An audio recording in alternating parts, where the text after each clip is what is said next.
Magandang araw mga banateros at eto na nga, meron tayong i-review ngayong araw na ito. Ito'y isang drone.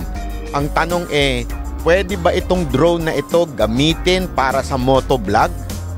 Kasi marami tayong alam na drone dyan. Halimbawa na nga lang ang mga DJI. Kaya lang, medyo may problema lamang pagdating sa pagsunod sa mga nagmumotorsiklo at mahirap din itong i-operate. Etong ating i-review madali lang daw ito i-operate. Tingnan nga natin kung totoo na ito'y madaling i-operate at maganda. Panood kayo sa akin para malaman ninyo. Mag-exit lang tayo sa Southwoods para pupunta tayo sa isang lugar na wala masyadong mababangga itong ating drone. Ito po kasing drone na ito, ang kanyang disadvantage ay wala po siyang detector sa mga mababangga sa kanyang paglipad. Unlike po yung katulad ng DJI, meron po itong mga sensor. Ang kinagandahan nitong drone na ito ay simple lang siya at madaling i-operate. Actually, pwede mo nga siyang i-operate without using the app. Kaya lang, hindi ko pa siya kabisado kaya ginagamitan ko muna ng app. Marami din siyang modes na pwede mong gamitin. Ang una nating itatry ay itong dolly mode na kung saan susundan ka niya sa harap. At ang kanyang height ay high. Iba-iba ho ang height nito. Pwedeng high, pwedeng mid-level, or pwedeng low. Ang una nating gagawin ay itong high. Actually, ginagamit talaga ito sa pagbibisikleta o di kaya pag namamasyal kayo at naglalakad. Pero itatry natin kung kaya sa motovlog. Ang speed lang na pwedeng i-travel mo ay hanggang 20 km per hour lang. Pero subukan lang muna natin ng 10 to 15.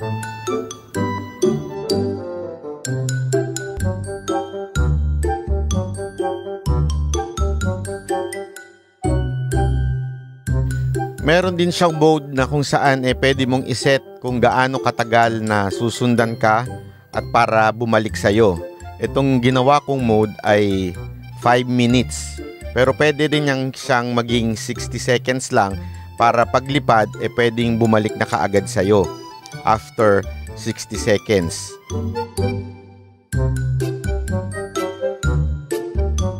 Ang problema lang pagka masyadong matagal ang nilagay mong minutes, hindi siya kaagad babalik sa'yo. So kahit anong ganyan mo sa kamay ay hindi siya babalik. Pero kung 1 minute mo lang nilagay, babalik na siya at pag nagkulay green at itinangkas mo ang iyong kamay ng ganyan, lalapag siya sa iyong kamay. Pero dahil hindi nga natin ginawang 1 minute, nag-aantay siya ng 5 minutes bago lumapit sa'yo. So ikaw na lang ang lumapit pagka pwede mo naman siyang saluhin lang. Try naman natin yung follow mode at ito ay magfa-follow sa'yo sa likod. Ang settings nito ay high at far, tapos 5 minutes din.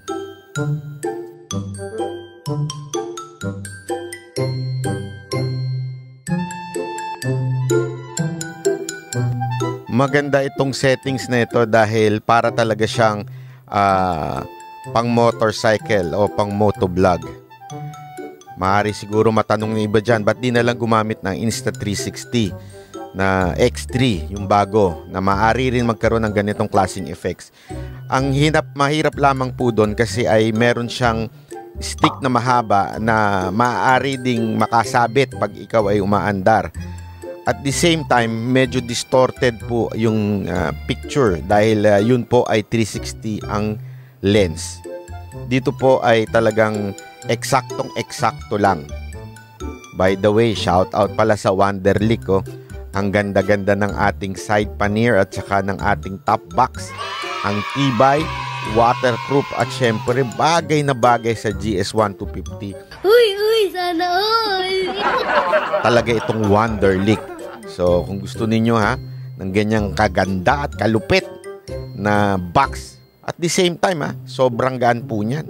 Kaya talagang panalo po yung Wonderlic accessories.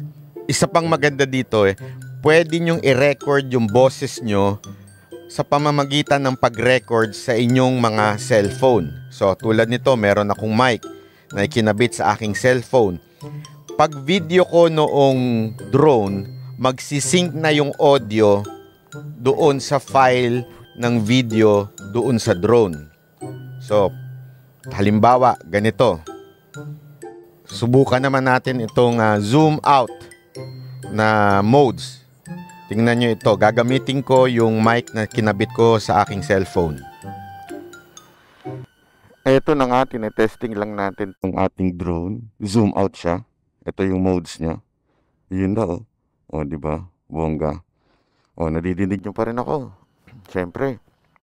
Kasi, yung recording, dito nagre-record sa cellphone ko. May mic akong ginamit. Tapos, magsisync na siya sa video na to. Uy. Umayos ka na, bad. Mabangga ka na sa salamin. Ito. Lapit. Napansin ko lang ang isa sa mga problema nito ay yung paglanding.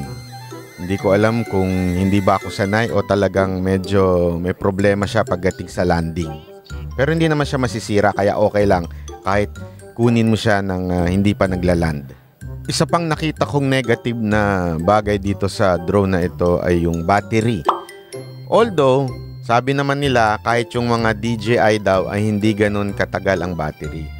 Dito kasi, hindi masyadong mabigat yung battery, hindi masyadong malaki. Kaya hindi rin ganun siya tumatagal yung battery nito. Siguro mga 15 minutes lang per battery.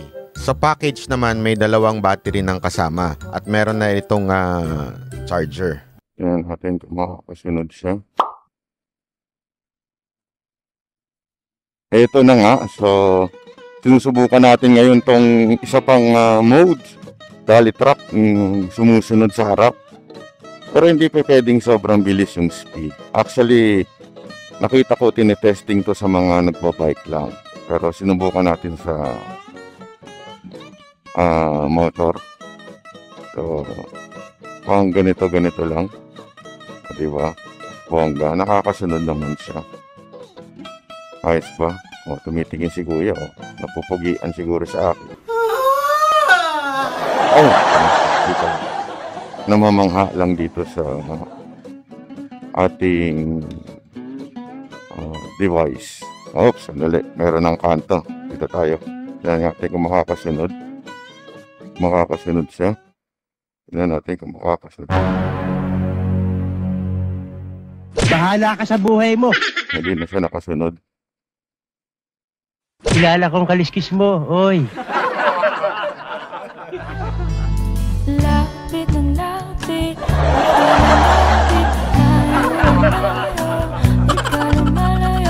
So ayaw niya maglanding. O, di ba?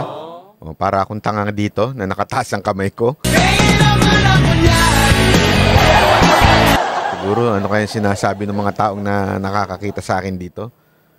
Nangihingi ako. O, ayan. Halika na. Lapit na, mga suke. Lapit, mga suke. Halika na. Halika na. At meron din po palang landing doon po sa app. So, pwede mong i-click yon kung gusto mo siya mag-land. At pag nag-green, magla-land na po siya. Ayan po. So, pinindot na natin. Tapos, lalapit na siya. At ayun, lumanding na. Ayan. Makakasunod na ba siya? Parang masyado. Pag mataas, hindi kita yung buong motor.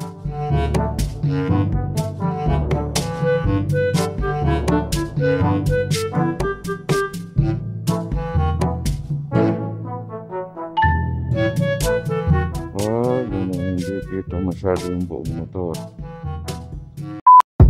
Ito namang susunod na mode na ginagawa ko ay yung orbit mode, kung saan iikot siya dun sa kanyang subject at ang ginamit ko dito ay lowered. Ibig sabihin, nasa ilalim siya kasi pwede din siyang nasa gitna, mid-level, or pwede rin siyang high na nasa taas. Pero mas mukha atang magandang effect nitong nasa baba. So ito muna ang ating tinry ngayon, 'di ba? Pwedeng pang TikTok, 'di ba? Ang ganda-ganda pagka ganito.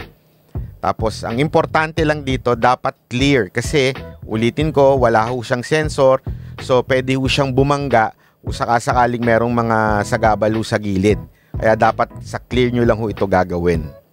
So hanggang dito na lang po muna tayo. Ano ba masasabi ko dito sa drone na ito? Maganda po itong drone na ito dahil simple lang, madali lang ho siyang gamitin, at the same time ay maliit at magaan. So sabi nga nila packetable ito. Ibig sabihin pwedeng ilagay mo sa pocket lang at madaling ilabas. Hindi katulad ng ibang mga drone na masyadong fragile, medyo mahirap gamitin. Ito ho ay madali. Although may mga disadvantage like wala ho itong sensor at yung battery niya ay hindi ganun katagal. Pagdating naman sa motovlogging, okay din siya. Kaya lang hindi ho pwede yung mabilis na andar kung gusto mong makuhanan ka. Yan ang bilis-bilis